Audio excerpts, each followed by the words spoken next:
This is my gift. My curse. Who am I? I'm Spider-Man. Superheroes. God, aren't they just the best? They entertain us, inspire us, bring us back to the theater, and get us excited to see what 60-year-old actor they're going to bring back next. Oh my god, is that Howard the Duck from the Howard the Duck movie from 1986? We all know and love that guy, right?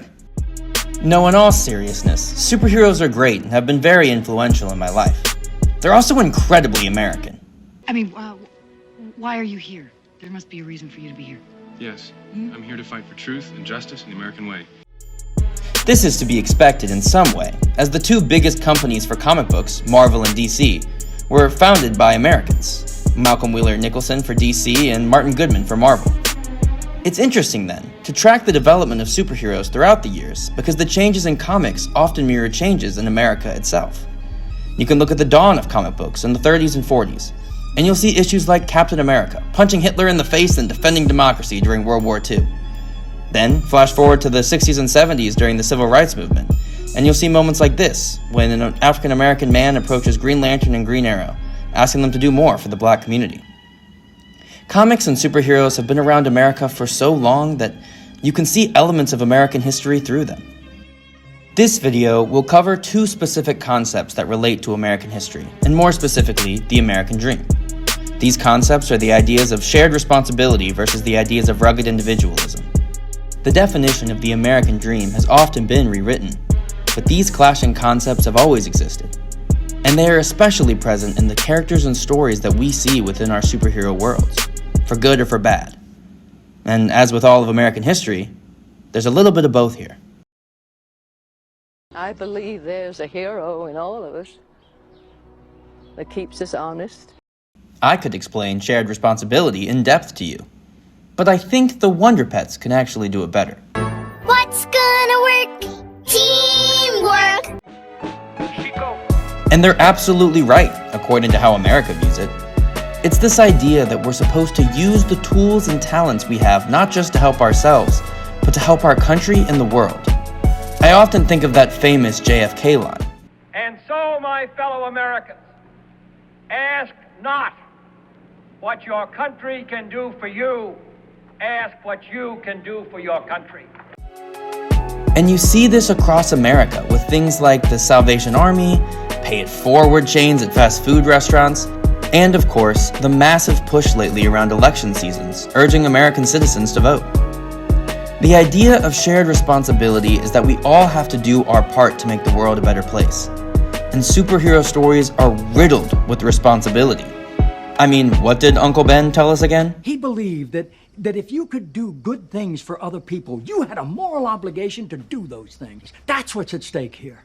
Oh shoot, my bad. I accidentally played the really wordy and confusing version. With great power comes great responsibility.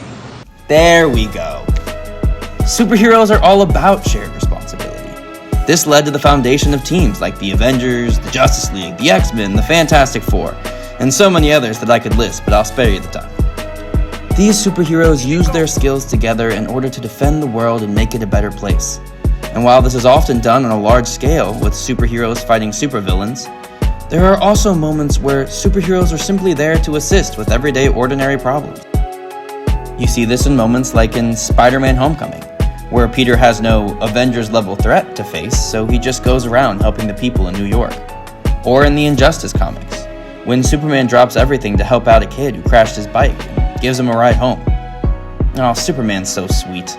I hope he doesn't kill my favorite superhero in a couple pages. Oh, well, never mind. But it's in these moments, more than the momentous battles and incredible-looking shots, that these stories feel like they can inspire Americans to take responsibility in their own lives.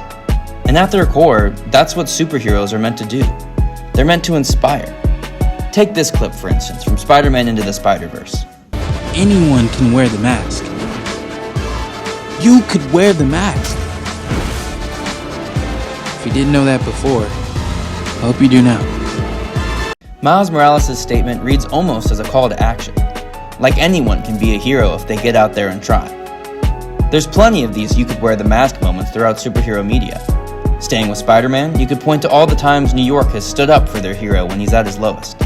These stories relate to audiences through these ideals of teamwork and responsibility that Americans have heard in many different forms throughout their life.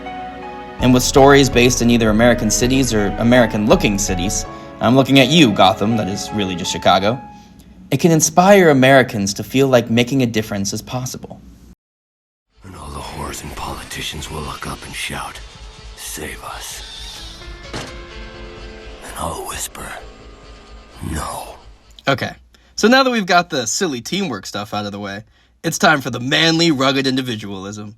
You know, the good old Benjamin Franklin leaving the lie down all night, pushing the wheelbarrow by himself, and coming up with his own system for moral perfection, because he's smart enough to do that, I guess. But yeah, rugged individualism. This idea that you can improve your own life and living situations through your own determination and abilities. Superhero stories are full of these, too. Sometimes, these stories can be painted in a rather negative light. A recent example comes to mind with the recent DC miniseries, The Penguin, that aired on Max a couple of months ago. In this series, we follow the infamous Batman villain, Oswald Cobblepot, actually Oswald Cobb in the show for some reason, as he makes his way up through the ranks of the criminal underworld of Gotham. We get to see his humble beginnings as a driver for his boss's daughter, all the way up to his end, where he lives as a criminal king who controls all the drug trade in Gotham. Oswald makes his way to the top by his own plans, backstabbing and betraying whoever he must to get closer to his goals. Oswald's plans are cruel and vile, but he rationalizes them by convincing himself that this is how the world works. You still think there's good and bad, right and wrong? There ain't. There's just this. Survival. Security, pleasure. Looking at this presentation of rugged individualism, it could be argued that the superhero industry leans more towards shared responsibility rather than rugged individualism. And overall, this is an argument I would agree with. Most of the rugged individualists you meet in these stories are either villains or anti-heroes. I think of characters like Catwoman, who robs banks and finds it difficult to trust others. Or the Punisher, who has lost faith in the American justice system and vows to take matters into his own hands to make a difference. Neither of these characters are evil in disposition, but their inclination to go it alone as opposed to working with others is often considered an issue they have to overcome. There are examples, however, that go against this analysis, and I think one of the best comes from a hero that, up to this point, I have not discussed much. I am vengeance. I am the night. I am Batman. That's right, Batman. The Dark Knight, the Caped Crusader. You know him, I'm sure. This is a character who does work with others on numerous occasions, but it always seems to be against his nature to do so. This, of course, can cause problems for Batman from time to time, when his refusal to trust Superman or even his sidekick Robin leads to danger. But it has also been one of Batman's strengths, something I think you can see clearly through the ending of The Dark Knight. I'll let Jim Gordon explain it. He's not a hero.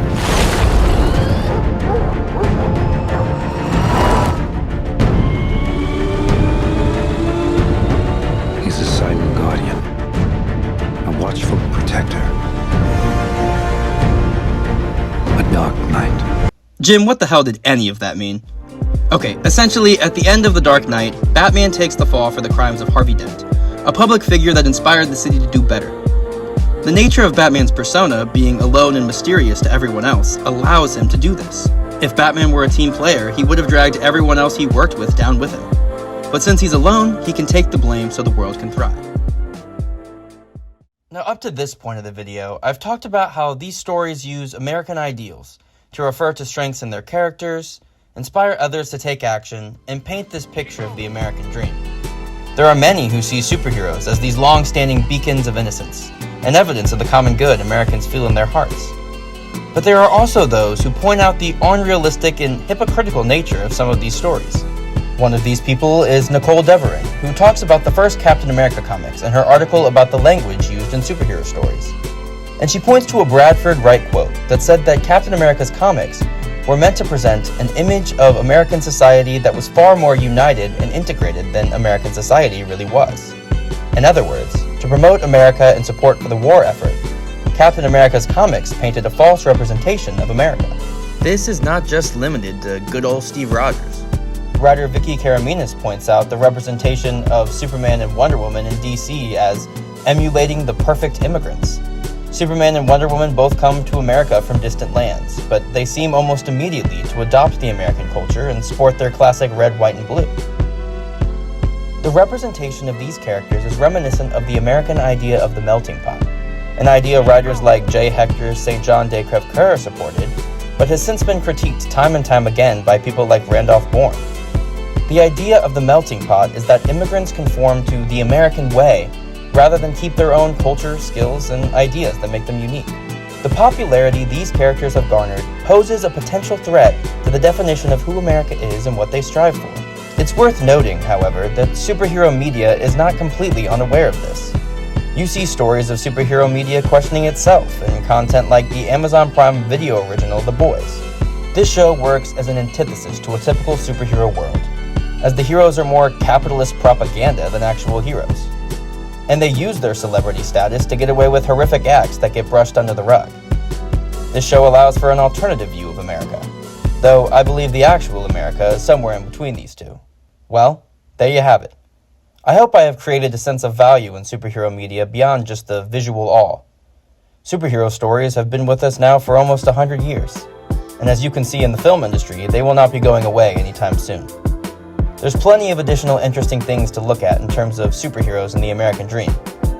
But this video is already much longer than I anticipated, so I think I'll end it here. Feel free to like, subscribe, and give me an A on this final project. Thanks for watching.